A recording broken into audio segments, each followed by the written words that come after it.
That'll give you absolutely no idea what I'm talking about here.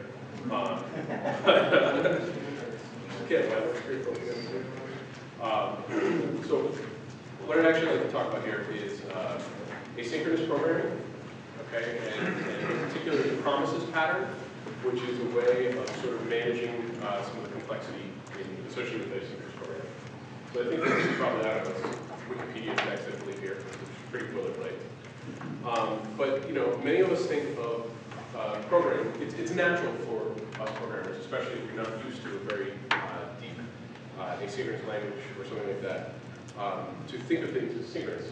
Task 1, task 2 follows that, task 3 does that, all moving forward in time. That's it. Simple, straight, synchronous programming flow. Occasionally we'll do multi-threaded or multi-process, in which case we're allowing the computer or the thread scheduler to just do, you know, we'll give it 3 tasks and then they do them in parallel as much as parallel is. But that's not necessarily truly asynchronous programming. Asynchronous programming is more typically something that's done with maybe an event system or something like that. Okay, and in that case, you have an interweaving of the tasks over the course of time. Okay, this is often why asynchronous programming is referred to as cooperative multitasking rather than preemptive. In a multi-threaded situation, your task will be preempted by the thread scheduler or the OS process manager or whatever, or down CPU level. Whereas with asynchronous programming, you're typically explicitly giving up resources or blocking on something and then therefore allowing the other events to then take over and become part of that. So you have to be careful when you do this type of programming, asynchronous programming, that you're not going to basically block it and make everybody wait for you.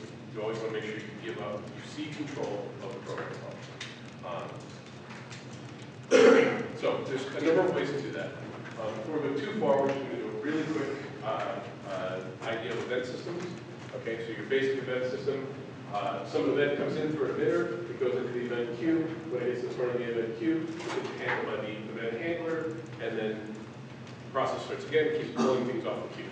Obviously, there's some funkier situations where an event, when it handles, it throws stuff back into the queue, or event's not finished, or something like that. The general basis here is that you have a queue of events, and you have something that keeps moving through it, eating them off of it, and then handling it. This is how your OS handles just keyboard or mouse input or something like that. It's how JavaScript handles events in the browser. It's very, very simple, basic principles. So this is a very simple example of asynchronous programming. If you've done any little bits of JavaScript here or there, this, how many of you are familiar, at least passingly familiar with JavaScript and jQuery? Okay, so I won't bother explaining the details. If you want to know the details, this is really asynchronous programming because we're registering a callback to be executed here. Okay, so nothing's happening immediately other than obviously the registration of the callback. But basically, a handler is being registered, and if the next event in the queue matches this, if we go back to this, if the next event in the queue matches that click, then we got it. So it's very simple. Okay, so we'll break it down really quick a little bit for the JavaScript people. Or for the non-jQuery. This attaches to a DOM, or this finds the DOM element, attaches the click response to it, and then adds the event handler there. Very, very simple. Okay. Now, that alone right there, it doesn't need anything funky like promises or any other kind of pattern like that. But then when you start to get into something that may take an unpredictable amount of time, for instance, the AJAX request.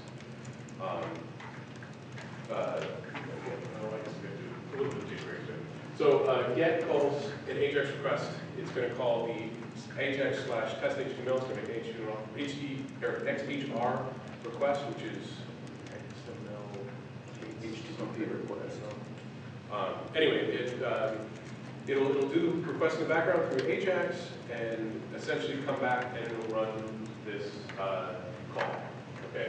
So the data being passed back in is what has been received by the AJAX with the basically the contents of test.html, and then we're taking that and we're basically dumping that HTML into our result node in our browser, and we're throwing an alert at the end. So again, this is fairly straightforward, fairly easy. You you don't know when it's going to complete. You don't know when the environment is going to perform a network operation. And obviously network operations can be slow, they can be fast, whatever. So again, still, don't need anything terribly fancy here, okay? Where this really becomes a problem is when you want to do things in sequence, okay? When you want to start to download result 1, result 2, result 3, and you really would like these to operate in sequence, so that as I append to my data node each time, I'm going to append 1, 2, and 3. This code right here won't do that, because you never know in what order these 3 operations are going to complete. They're going to basically do whatever the network speed is. So, typical solution, we do this. Okay? Yeah. So we get the first one, we get it, we append our data, we call for the next one, get our data. Okay, this is essentially blocking. Okay, it's as if we didn't do it asynchronously because we were basically chaining the operations there. And you know, this is what we call that. And the even better part about all this is that you might think that right here is where your control flow is going to come back once everything's done. You'd be definitely wrong, because it's going to actually come back here. What is it, 1, 2, 3, 4 levels deep in the call stack? Okay. This is what everybody likes to call callback spaghetti.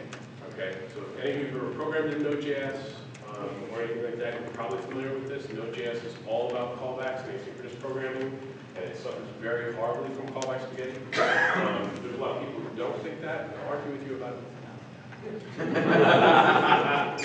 But you know, once you get a little bit deeper into this, it becomes difficult. Now, obviously, you know, I mean, let's be honest, I could put these into functions, and it wouldn't be so much code, and I could, you know, have this call the function here and call that. I can do all sorts of stuff to clean it up to make it look a little bit nicer, but in the end, it's still going to be neck-deep in callbacks.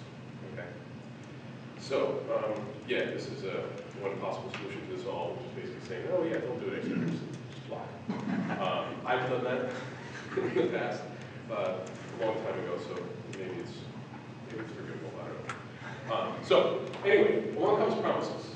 Promises are a feature, they've been implemented, I think, in jQuery 1.5. There's a number of promise libraries available for Node.js. There's one for Perl that I wrote, which I'll show an example of later. I'm mostly going to be showing JavaScript examples in here because they're just much easier to digest.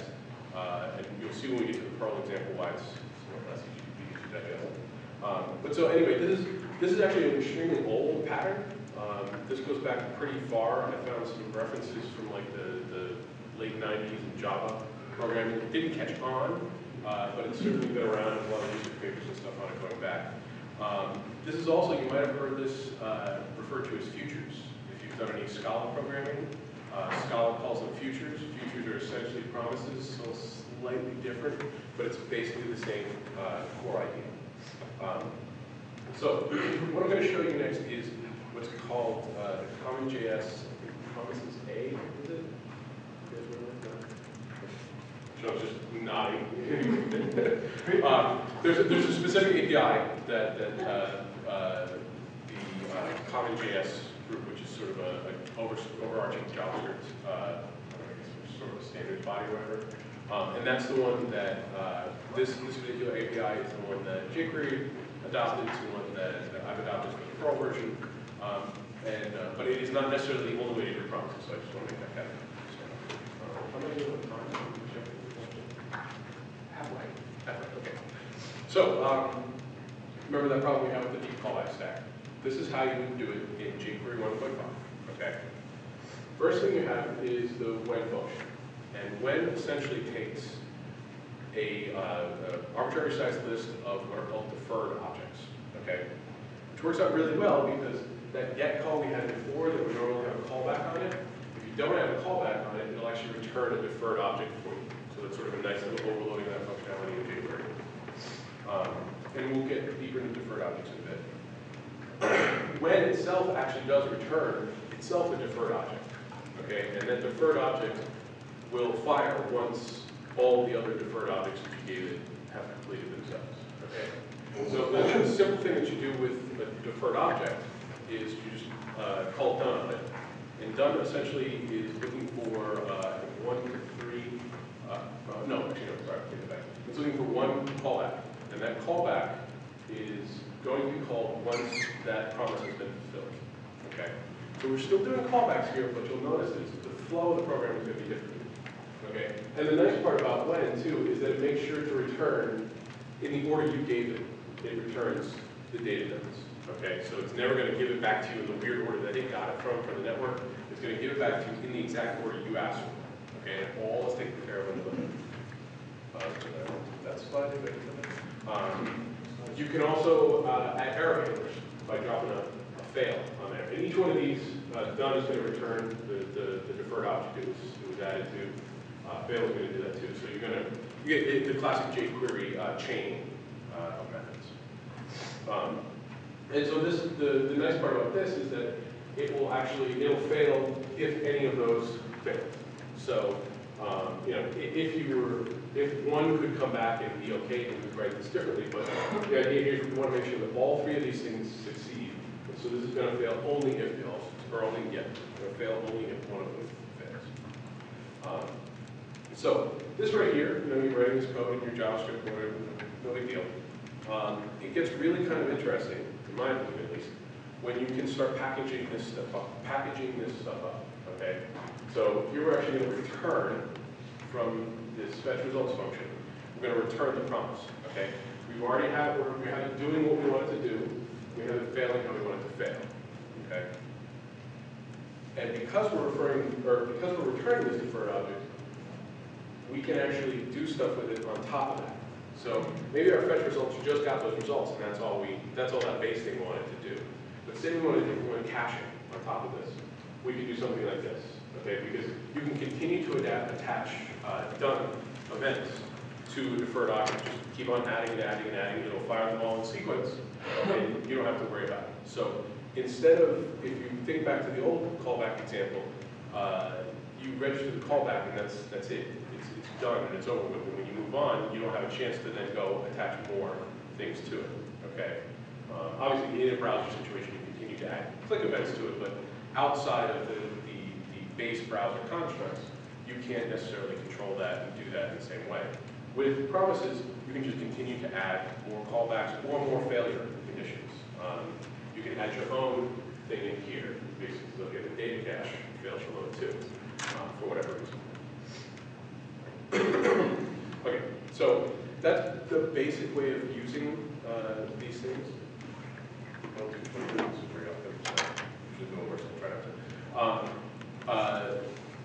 You can think of those deferred objects that I was talking about as having really two sides to them. Okay. First, they have the event handlers: done, failed, progress, and always. We saw done. It's basically a success callback, failed, error callback. Progress is another thing, and I'll show you the way it looks on the other side in a second. But progress is a way that you can, if you can do it within the function that you're trying to get stuff back, you can pass back the notification saying 10% down, 50% or whatever. So if you can do that, that's there, and you can attach an event handler on that. Always will just always run.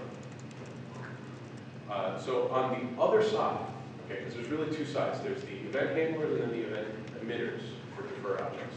You have notify, which is the thing that calls the progress indicator. Reject, which means there's an error's happened, I've caught it for you, here's the error, it's been rejected. Or resolve, meaning you finished the whole thing.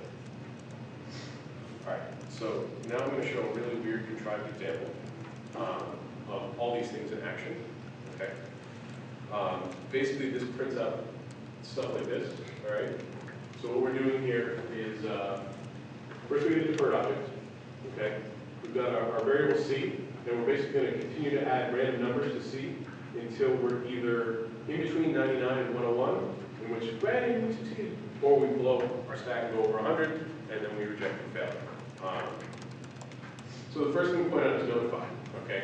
So because this is in set interval, if you're not familiar in JavaScript, we'll just run this function, this callback function, every 10 milliseconds or something like that. Really, milliseconds. So it's just going to continuously run this thing in asynchronous. So each time it's run, I'm going to set out a notify, which allows me to get all these nice little things printed here. Okay. And notify calls that progress function that I talked about before. If I hit my success case, I'm going to call resolve, and resolve is going to call done. And resolve will also always call always. Okay, so that's sort of like a finally in your try-catch type situation. It's always going to be called whether it's an error or a success. Okay, and all I'm doing here is I'm just clearing the interval so it will stop, so JavaScript will stop spinning. Reject. So if I got over 100 and that's not what I wanted, I'm going to reject it, and then obviously the fail's going to call, and then again the always is going to call. So you can see sort of the interplay between object emitters and event emitters and event handlers there. And it's kind of nice that you have this really clear separation, because you would put something like this inside of some sort of API function. Okay, so 9 times out of 10, you as the API writer, or as the library writer, or just even the guy who's writing a couple functions or whatever for JavaScript or something, you're going to work with the event emitter part of the API, and you're always going to return a promise to all of your consumers, who are then always going to work with this side of the API. So my last 5 minutes, I'm going to go with Perl example. Okay. So, and this is why Perl example is not a good one to teach, because I also have to teach you about stupid any event stuff in order to accomplish it. So, but it's very similar. Okay. So we get any event HTTP, so we're going to try and do an asynchronous HTTP fetch, same as we did in JavaScript. We're going to do it here in Perl.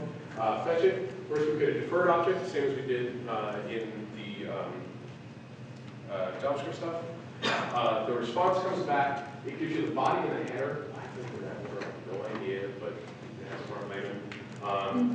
The status is 200. Hey, it was successful. It's called resolve. If the status is not 200, I'm just going to assume, and this is obviously a gross assumption on my part, but I'm just going to assume that something screwed up, so I'm going to reject it. Okay. Then I'm going to return a promise. Now, this is where it's a little different from JavaScript.